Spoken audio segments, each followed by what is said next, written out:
हाय designers, मेरा नाम है सनी। आप देख रहे हैं मैकेनिकल ड्राइंग्स। अगर आपको भी इंटरेस्ट है मैकेनिकल ड्राइंग्स में तो चैनल को सब्सक्राइब करें। तो दोस्तों, आज की वीडियो में मैं आपको सिखाऊंगा कि बेसिक्स जो भी आप स्केच में हम यूज़ करते हैं, स्केच कमांड्स में जो भी हम टूल यूज़ करते हैं, मैं उनके बारे में आपको डिटेल में थोड़ा बताने की कोशिश करूँगा कि आप कैसे कैसे इसको यूज़ कर सकते हैं। जो भी बिगनर्स हैं, ये वीडियो उनके लिए है। जिनको आता है गुड, जिनको नहीं आता वो सीख सकते हैं। तो सबसे पहले हमें सॉलिडवर्क्स में क्या लेना होता है, हमें सॉलिडवर्क्स में एक प्लेन लेना होगा। प्लेन आपकी कोई भी सरफेस हो सकती है, कोई भी, मतलब आप किस उसमें बनाना चाहते हैं। आपके पास फ्रंट प्लेन होगा, टॉप प्लेन होगा, राइट प्लेन होगा, या फिर आप स्केच पर यहाँ पर क्लिक करके आप देख सकते हैं कि आपको तीनों यहाँ पे प्लेन्स शो हो जाएंगे। ये आपके प्लेन्स और कुछ नहीं, आपके तीन एक्सिस हैं जिनमें आप अपनी ड्राइंग क्रिएट करते हैं, वाई, जेड और एक्स एक्सिस। इन तीन प्लेन्स में आप अपनी ड्राइंग क्रिएट करते हैं और इन्हीं तीन प्लेन की हेल्प से आप किसी भी डायमेंशंस में आप अपनी ड्राइंग क्रिएट कर सकते हैं। तो सबसे पहले हम देख लेते हैं कि हमें कौन सा प्लेन लेना है। मैं ज़्यादातर फ्रंट प्लेन लेता हूँ, क्योंकि फ्रंट से कोई भी चीज़ को देखना इजीली हो जाता है। डिपेंड करता है फिर आपकी ड्राइंग के ऊपर कि आपकी ड्राइंग आप किस एंगल से देख रहे हैं, वो आपका प्लेन क्रिएटर बन जाता है उस टाइम पे। तो मैं राइट क्लिक कर लूँगा और ये मेरा फ्रंट प्लेन सिलेक्ट हो जाएगा। तो सबसे पहले बात करते हैं लाइन की। हमें लाइन में तीन लाइन शो होती हैं, एक नॉर्मल लाइन, एक सेंटर लाइन, एक mid point line. Normal line जो है हमारी, हमने एक स्टार्टिंग पॉइंट लिया और दूसरा एंड पॉइंट। हम इसको किसी भी एक्सिस में, दोनों में से किसी भी उसमें एक्सिस में ले जा सकते हैं, एक्स या फिर वाई, ठीक है। और दूसरी जो है हमारी है सेंटर पॉइंट लाइन। ये सेंटर पॉइंट लाइन वो डॉट वाली जो हम क्रिएट करते थे एज ए शो करने के लिए कि ये सेंटर है दोनों पार्टीशंस का, ठीक है। और तीसरी है इसमें मिड पॉइंट लाइन। अब मिड पॉइंट लाइन कौन सी होती है, आपने एक तरफ क्लिक करा, आप दूसरी तरफ आपने आप एक साइड में इसको लेकर जा रहे हैं, स्ट्रेच कर रहे हैं, तो दूसरी साइड में इक्वली लेंथ की स्ट्रेचिंग होती रहेगी वहाँ पर। तो ये थी आपकी लाइंस तीन। अब हम आ जाते हैं सर्कल्स पे। तो सर्कल में दो सर्कल्स आते हैं, एक तो सर्कल और एक पैरामेट्रिक सर्कल्स।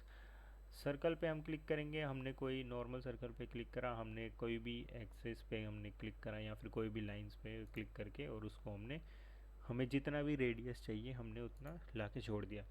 अब सबसे बेसिक चीज़, सॉलिड वर्क्स में आप जब भी स्केच अपना बनाते हैं तो उस टाइम पे आप डायमेंशंस नहीं देते हैं इसमें। आपको इसमें बाद में ये स्मार्ट डायमेंशन यूज़ करना होता है।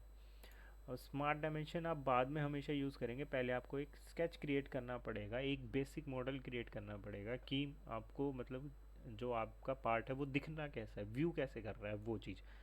जब आप वो कर लेंगे उसके बाद आप अपनी डायमेंशंस देनी चालू करेंगे, तभी आपका ये लेगा। अदरवाइज़ अगर आप स्टार्टिंग में दे देंगे तो भी कोई दिक्कत नहीं है, दे सकते हैं। लेकिन बेसिकली जो अभी हम यूज़ करते हैं इसमें, जब भी हम यूज़ करते हैं इसमें सॉलिडवर्क्स, तो हम हमेशा क्या करते हैं कि अपना पहले स्केच क्रिएट कर लेते हैं, उसके बाद में हम इसमें डायमेंशन प्रोवाइड कराते हैं, ठीक है। तो एक हमारा सर्कल ये था और दूसरा है हमारा पैरामेट्रिक सर्कल। अब इसमें क्या है, इसमें हम ये दिया हमने, एक टेंजेंट हो गई, दूसरी टेंजेंट, और उसके बाद हमारी ये थर्ड टेंजेंट, यानी कि 3 पॉइंट सर्कल। हम जैसे अगर आपने ऑटोकैड करा होगा तो उसमें 3 पॉइंट सर्कल हम क्रिएट करते थे, तो ये वही सेम चीज़ है। अब आते हैं रेक्टेंगुलर पे। Corner rectangle, centre rectangle, 3 point rectangle, 3 point centre rectangle और पैरेललोग्राम। ओके, तो अब कॉर्नर रेक्टेंगल हम देख लेते हैं। कॉर्नर रेक्टेंगल्स में क्या होता है, कॉर्नर रेक्टेंगल्स में आप एक डायगनली जो है इसमें हम डिस्टेंस लेकर चलेगा आपका, कोई भी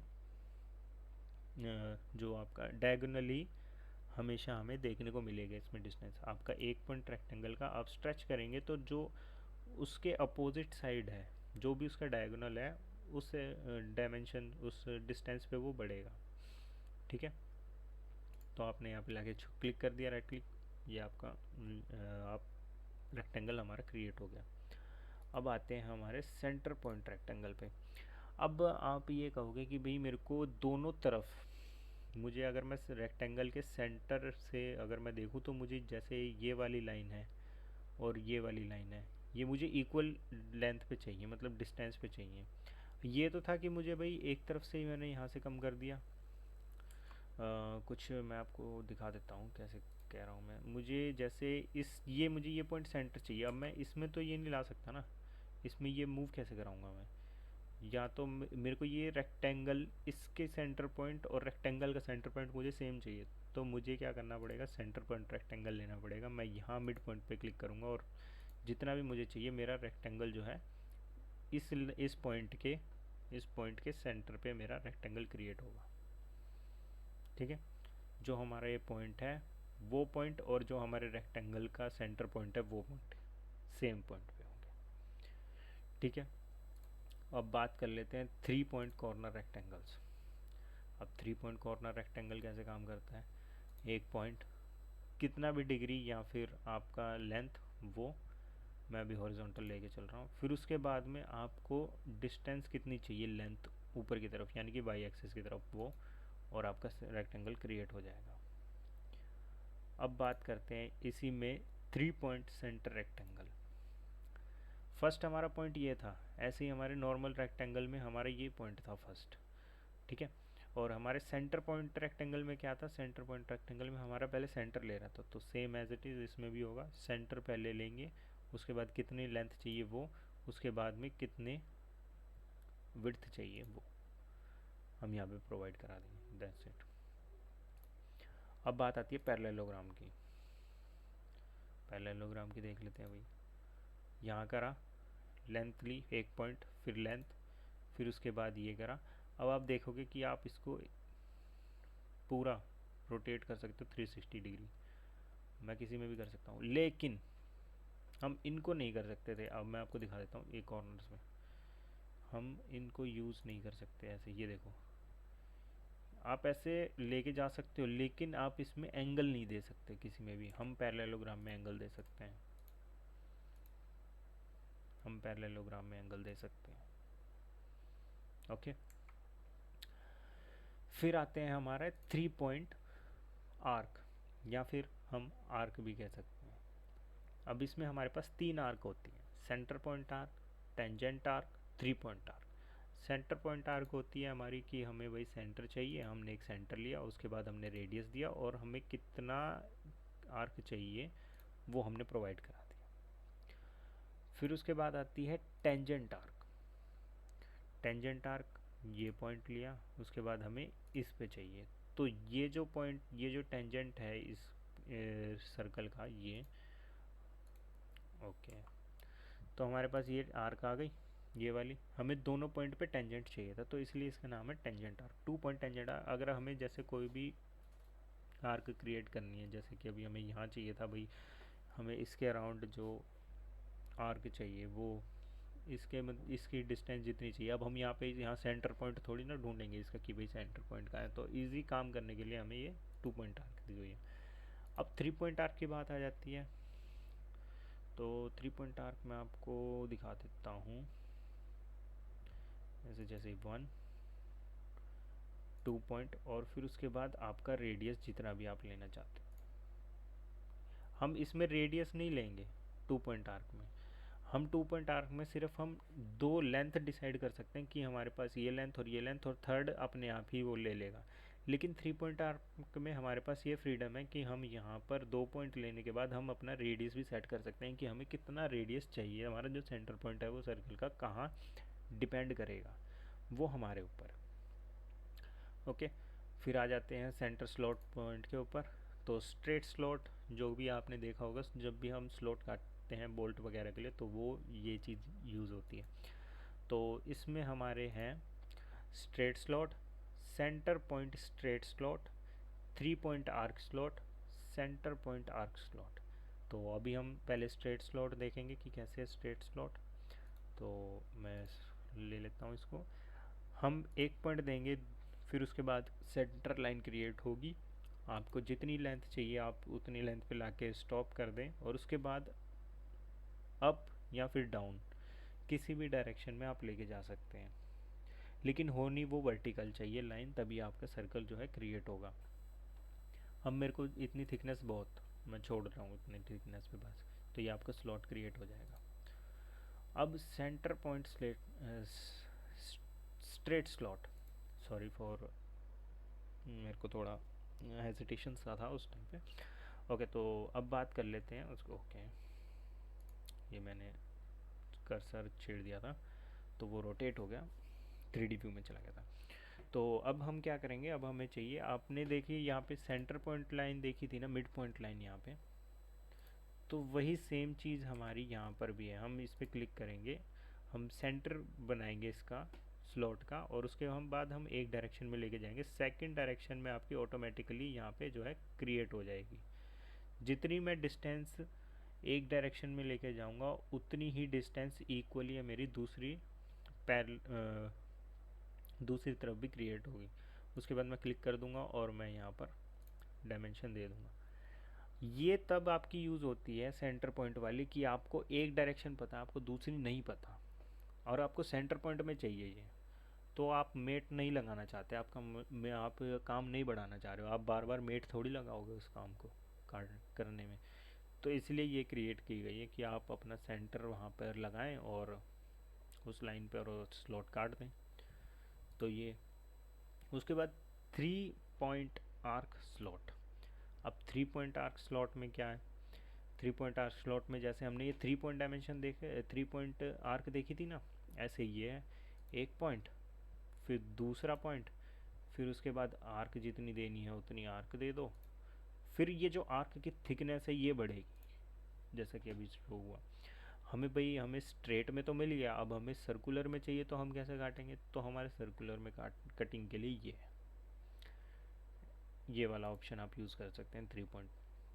अब आती है बारी सेंटर पॉइंट आर्क स्लॉट की। अब इसमें क्या होगा, इसमें आपने भाई एक रेडियस दिया, पहले आपने पॉइंट लिया, वो एक सर्कल का रेडियस बन जाएगा। उसके बाद में आपको आर्क कितनी चाहिए, आर्क उस रेडियस के अलोंग कितनी लेंथ चाहिए आपको, कि मतलब कितनी डिग्री की चाहिए, 270 की चाहिए। अब आप यहाँ पर आपने क्रिएट करा और ये आपने यूज़ कर लिया। अब आप देखेंगे कि इस वाले 3 पॉइंट में आपने पॉइंट के थ्रू आपने दिया था कि आपको कितनी चाहिए, ठीक है ना।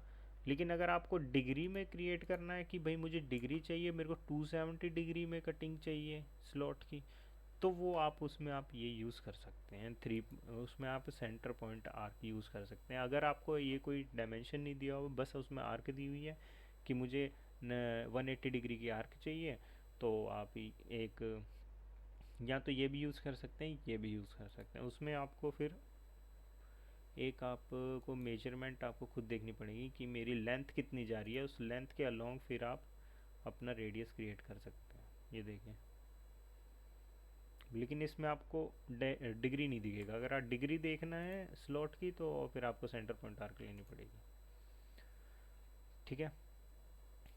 तो उसके बाद हमारे, तो पॉलीगन हमारा ये है। तो पॉलीगन में आप 6 साइड लेना चाहें, 4 साइड लेना चाहें, 5 साइड लेना चाहें, ले सकते हैं आप। इवन आप ट्रायंगल भी यूज़ कर सकते हैं, 3 देखा, आप क्रिएट कर सकते हैं ट्रायंगल भी यहाँ पर, कि आपको कितनी, उसके बाद आप अपनी डायमेंशन दे सकते हैं, स्मार्ट डायमेंशंस में जाके आप अपनी डायमेंशंस दे सकते हैं, प्रोवाइड करा सकते हैं। 80 आपको जितना भी चाहिए, 850 हो गया ये, ठीक है। तो ये कुछ बेसिक्स कमांड थी आपको जो स्केच में देखने को मिलेंगी। बाकी जो ये वाली कमांड्स हैं, जैसे कि स्प्लाइन, इलिप्स और फिलेट, टेक्स्ट, प्लेन मैंने आपको बता ही दिया कैसे लेना है, पॉइंट, ट्रिम और ट्रिम हो गया, और एक्सटेंड हो गया, कन्वर्ट एंटिटी हो गई, ऑफसेट, ठीक है, मिरर्स, लीनियर स्केच प्लेन का, सर्कुलर, मूव्स, ये मैं आपको नेक्स्ट वीडियो में बताऊंगा। अभी के लिए इतना ही। और बात, जो भी आप ड्राइंग अपनी क्रिएट कर रहे हैं उसमें आपको पता होना चाहिए कि जो आपकी डायमेंशंस हैं वो किस में हो रही है। तो यहाँ पर राइट साइड में बॉटम में आपको शो हो जाएगा कि आप कौन सी यूनिट में अपनी ड्राइंग क्रिएट कर रहे हैं। मिलीमीटर, ग्राम्स, सेकंड में मैं हमेशा क्रिएट करता हूँ, क्योंकि मैकेनिकल्स जो भी पार्ट्स होते हैं मैकेनिकल ड्राइंग की, जो भी ड्राइंग्स आती हैं आपके पास, वो हमेशा मिलीमीटर्स में आएंगी, ठीक है। तो यहाँ पे आप अपनी जाके यहाँ पे क्लिक कर सकते हैं। आपको इंचज़ में करना है आप इंचज़ में कर सकते हैं, आपको सेंटीमीटर में करना है सेंटीमीटर में करिए, आपको मीटर में करना है आप मीटर में कर सकते हैं।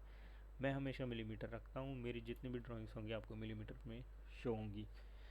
तो बस दोस्तों आज के लिए इतना ही। मैं सनी, मैं मिलता हूँ आपसे अगली वीडियो में, तब तक के लिए गुड बाय, टाटा।